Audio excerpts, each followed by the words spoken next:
Hey everyone, I'm Aaron Potratz. And I'm Nathan Hawkins. We are the Shrink Think Podcast, Podcast. baby. Enjoy the show.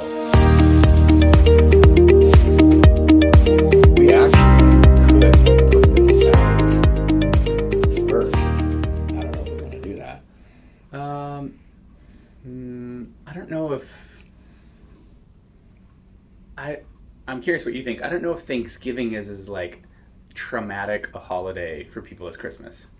I think Thanksgiving, because there's food, I think people can be like, yeah, I'm around family or whatever, but it's, and you see people or whatever, but it's like, but there's great food or whatever. So it's like maybe not as bad, and it's just, I don't know, maybe it's like less, I don't know, it's less pressure, less something. Well, part of Christmas.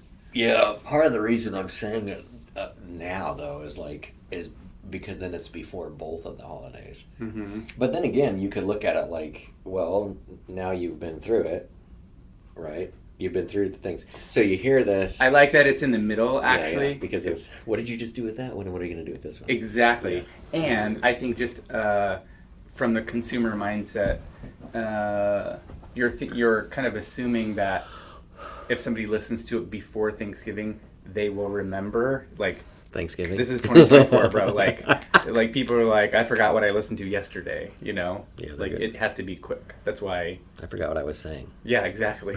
Who are we? Hi, welcome to. What are we doing here? Is this a podcast? Oh, okay. Yeah. So you how you'll kind of set it up. I mean, obviously, I'm talking about like here's what you do with it.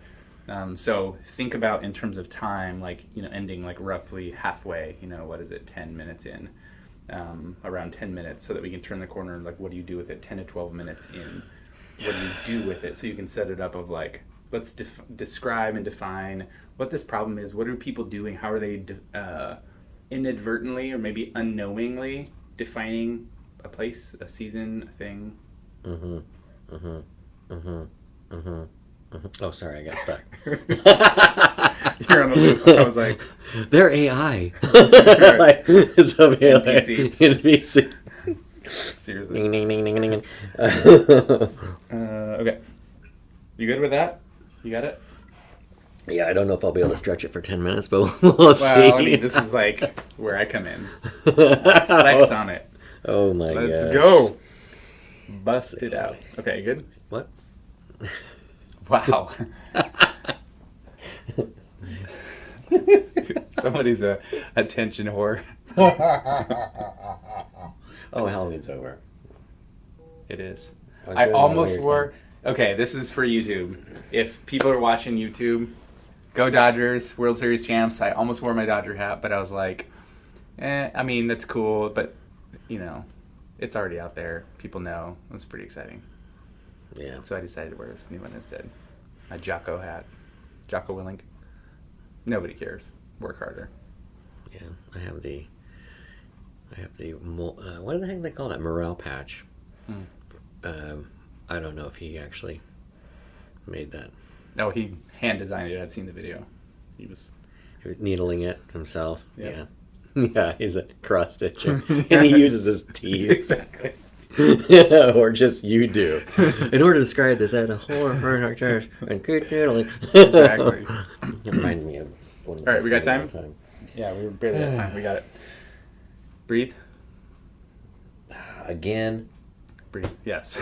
Don't stop. All right. Y'all ready for this? Start. Record. Hey everyone, welcome to the Shrink Think Podcast. We are excited to be back with you. I know you missed us because you can never get enough of us. Let's just be honest.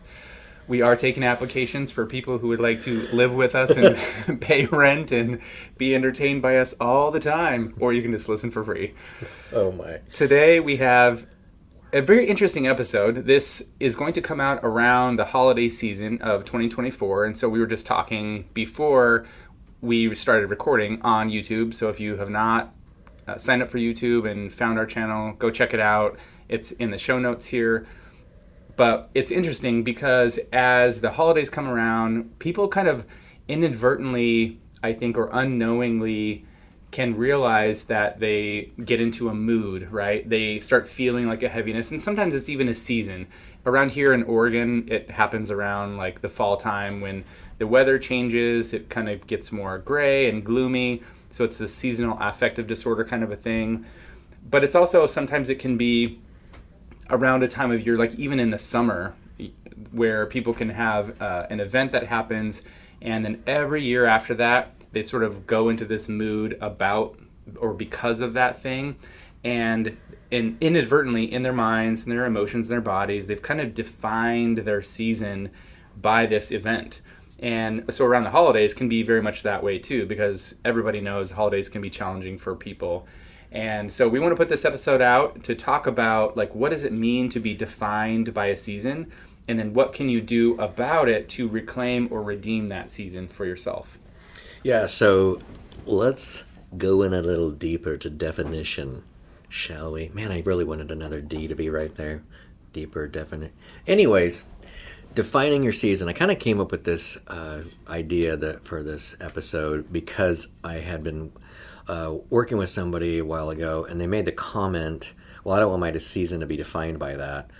And then I started thinking, holy mackerel, I think a lot of people, I think we do that. And it doesn't take much. I mean, you could have one or two things happen that are significant, and then that becomes what happened, right? And so, and I was thinking, that is the difference between, from a mindset perspective, it has the ability to really take over. Because if you start continually defining that way, then it can ruin your year. Yeah, and another way of saying that might be that there's the reality, and then there's the story that you tell yourself about what happened. And so I think what you're describing is like, oh, this is the story I'm telling myself about what happened, and the story is that bad thing happened. Like, that was the year, or that was the season, as opposed to like, no, there were actually quite a bit more things that had happened. That was just one of the plots along the point.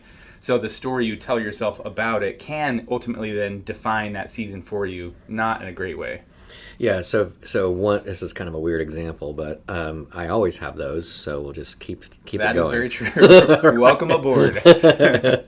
So I have a truck, and if I looked at the truck and thought about it in terms of the tires that were on it, and be like, whoa, those are really nice tires. I love to drive. I told you it's weird. It is weird. But that's all I focus on. Keep but going. Then picture like, I haven't been focused on my truck at all, and my truck's a rust bucket pile of not good things. But my tires are awesome, right? So it's like, it is, I think, a matter of focus. And so I bring that up because it can kind of go both ways, I guess is my point. If you do define something, like if you were the person, for example, that I was thinking of caught a fly ball or whatever, and all you think about is, wow, I really caught that fly. I'm awesome. That I'm lucky. Like, that means I'm really lucky. I'm a lucky person. I should go to Vegas with $5,000 and put it all on black.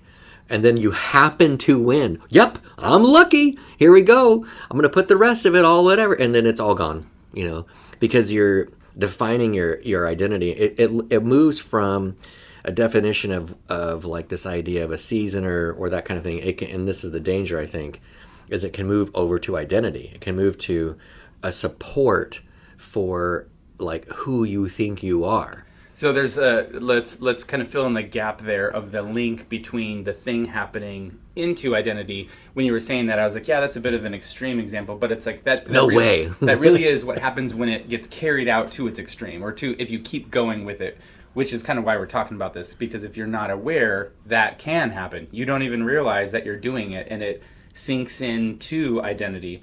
But backing up a little bit, when you were saying that, I was thinking the World Series just happened. The Los Angeles Dodgers won, awesome. And in that, I don't remember, it was game 5 or 4. Aaron Judge was out there. He was looking for a fly ball, and it's this, and he missed it. Right, it was right at his glove, and it just bounced off. And it's that idea of if you take your eye off the ball, if you're not focused on the right thing, you could miss something that's real or true or additional information that's happening. And there's an error that happens, and now your life is going in this direction. That's kind of what that looks like on a really small scale. So in a specific example, I like what you said. It's like what you focus on. There's this phrase that Tony Robbins says that it's where, I don't know if he made it up, but he might have gotten it from somebody else. He got it from me. From Nathan Hawkins. Yeah, because Nathan is ancient. It's me. Tony Robbins got it from Nathan. I made it up when I was a baby. He's been saying it since he was very little, so you must It's my first words. 90. Nathan, you look great for 90. But it's the quote goes like this: where your focus goes, your energy flows.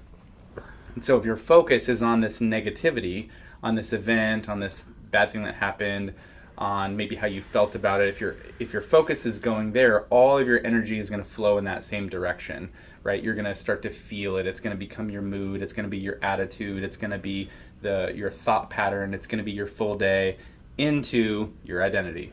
Yeah, and that it kind of supports itself, right? Because as soon as you, and because of that, looking in retrospect to how you typically define things, actually, and this is moving a little bit ahead of the game here because we want to shift here in a few minutes, but looking retrospect to see how you've defined things will actually help you to know what your actual vantage point is, right? So highlighting this is going like, hey, you need to probably actually pay attention to this because you are doing it.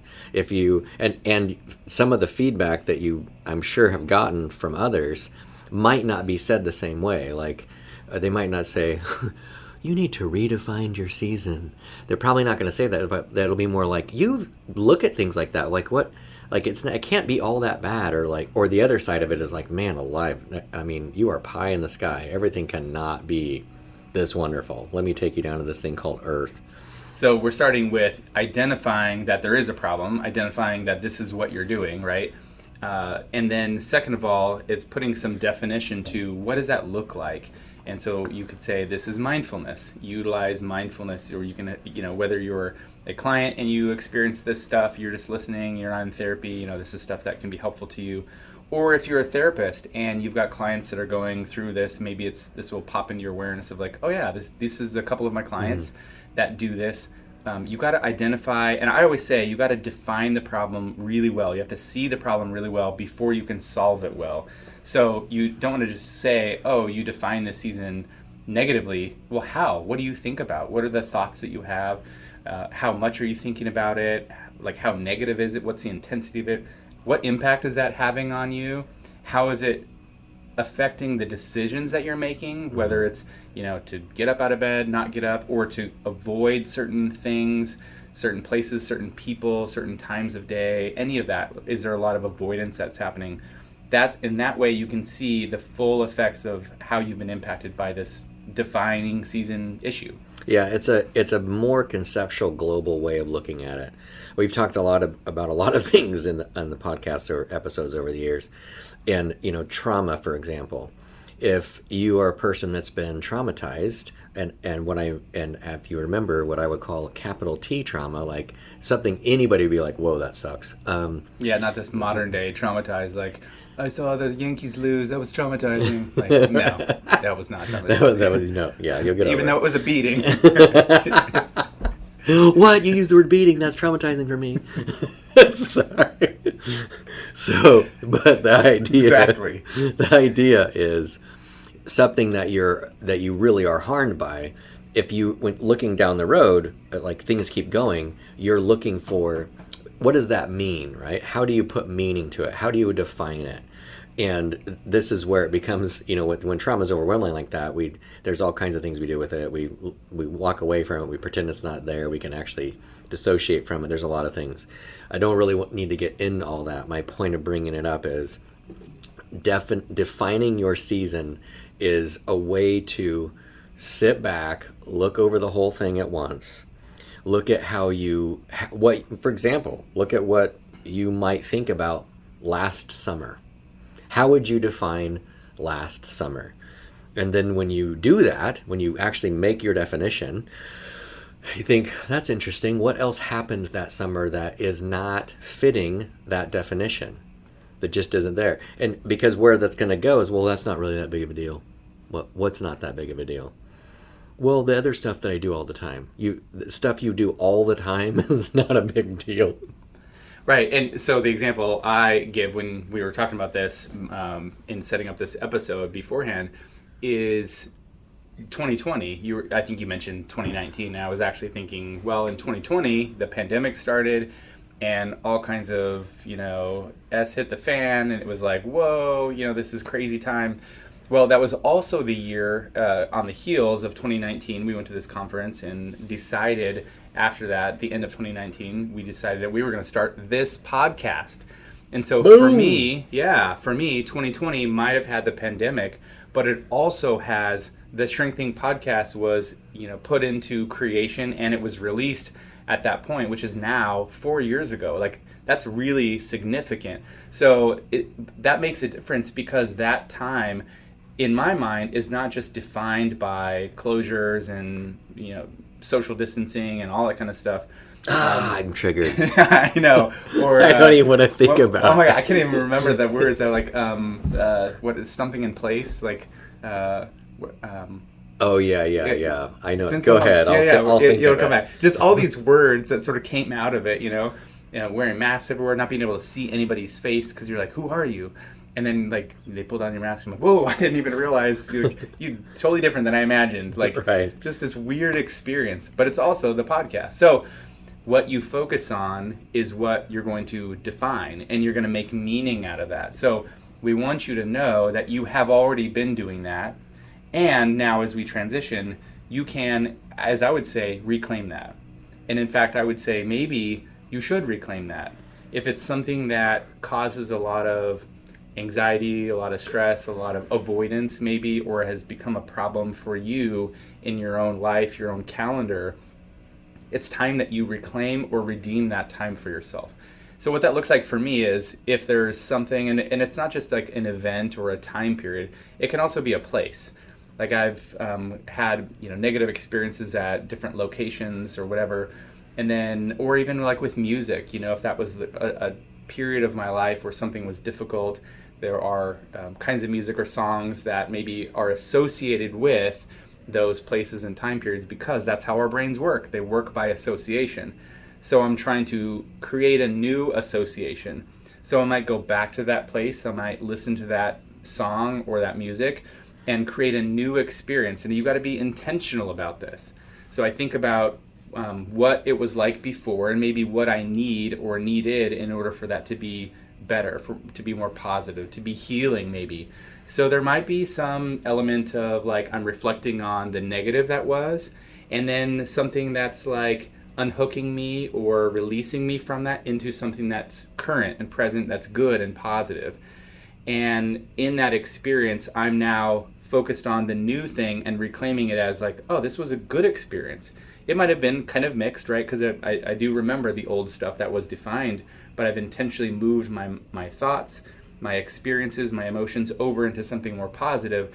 So now I can hear that song, I can remember that place with some positive as well. It's kind of like what you're saying about the focus thing. I now have something else to focus on besides the negative.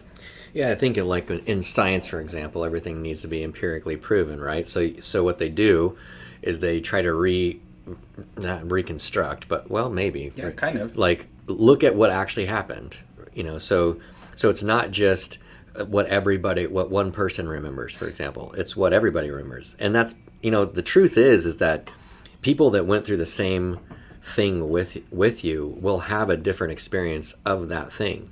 One of the I have family that are police officers, and one of the things that they are trained in is to know when they do interviews and in their investigation that the person who they're asking the question to may not actually even be they may be, first of all, they may actually be adding to the story, that stuff that didn't even happen, and then also could be removing things that did happen based on how they're defining in their mind how they've made meaning of it. So they go around to like all, and they're also aware that themselves doing the interview in that moment will also hear things differently and then also define it. So nothing's real. I'm just kidding. No, and it's true. I just wanted to add, I was talking with Amy, one of my clinicians here, and she went to this, I don't know, this science event here in Portland, and there was like some, I don't know, like neurobiologist or something that was talking about memory, and she was relaying what had happened at this event and saying essentially that there were some studies that were done with people that remembered an event, like 9/11, for example, and they would write down, you know, where were you, what were you doing, how did you feel, all that kind of stuff. And then they asked them like 4 years later, I think these were college students, you know, where were you, what happened, and their stories were different. And then people were like, no way, no, I know, this is the correct one, right? And then they would show them what they had written down in their own handwriting, right? This was your writing of what had happened, and it's different from what you're telling me right now. And they're like, whoa, I could have sworn I was over there and not over here. So anyway, it's just interesting that what you're saying, that it's really true that our memories can be really skewed. Yeah, and because of that, it makes sense to go back and look at like, okay, well, what, like for example, looking through your phone, right? Pretty much everybody has a phone these days, right? Unless, well, I mean, actually, even in third world countries, that might be the thing that they have. But looking at from a technology standpoint, so looking back through the pictures of that season. So if you do this exercise, we are suggesting that you try looking back at an actual season, meaning a period of like fall, winter, spring, that kind of thing, and then thinking like, how would I define my fall? And then just think before you look at pictures, just think, what would that be like? And then come up with kind of a brief phrase definition type of thing of, oh, that's the season, I learned this, or I whatever. And then look at the pictures and see like if that even supports what you're thinking. Yeah, notice what happens to your body, what comes over you as you actually look at it. Yeah, and then see if it makes sense. Is that as accurate as you thought? It's not that it's irrelevant, by the way. We're not saying you've defined it wrong, you've done a bad job. Right. It's, you really need to stop doing that. It's more that you just need to know what you did. You just need to know that you actually have a definition, because that definition, that way you put meaning, won't be the first time you put meaning to something with that, right? So, which is why us therapists are always pushing this mindfulness thing. But I thought, this is a big conceptual way, big global way to look at this and kind of create a change in your life that it's like turning a ship and go like, actually, I don't know why I keep doing this. It's almost like it's the simple thing of like keeping a gratitude journal. I mean, it's wild, right? It's so cheesy, right? It's just like, well, I'm just so depressed or I'm so negative, whatever. I'm like, keep gratitude journal and everything will change.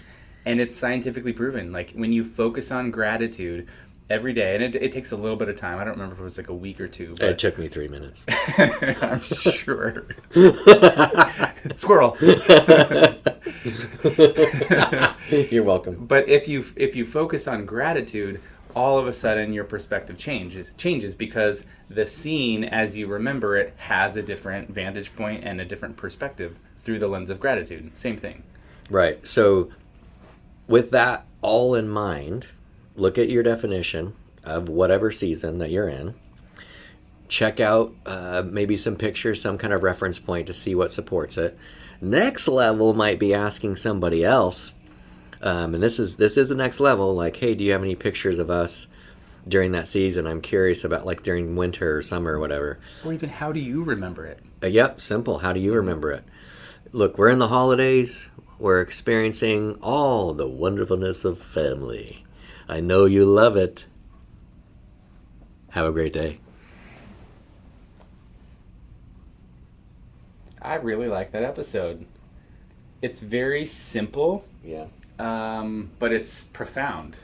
I like how you said it's like global and it's something that can really shift people's life. I mean, it's not getting into the granular details of things, which I like. I mean, there are times and places for that, but yeah, this was a really good, I like this as we were talking through it, I'm like, I'm probably going to refer back to this quite a bit. Mm-hmm. It's very badass, huh? Mm-hmm. Makes ass badness. It does. And somehow diminished grateful it. badness. I bet this will change people's lives and make them redefine how they are doing it. Their life, I mean. Very simple, huh? It's not complicated. I said it for you. You do that so good. I'm like, I don't even want to compete. That's just one of your best ones. I appreciate that. Yeah, that's why I don't mess with Australia. Oh no, mate. Got to work on that one. Yeah, mine turns into British so fast. You got a lot of work to do on that. Just got to practice. But the problem with mine is I go from like Australian to like New Zealand, which is kind of more Kiwi. But yeah, it just takes a lot of practice. You got to listen to it from a lot of people. Yeah, see, I'm not even gonna try. I just go. I can't even start it. I can't even start it. You're like, I can't even. Yeah. What is happening? Oh no! What is? I can't get out of the voice that's coming for me. This is not Australian. I don't know what is happening. Oh man.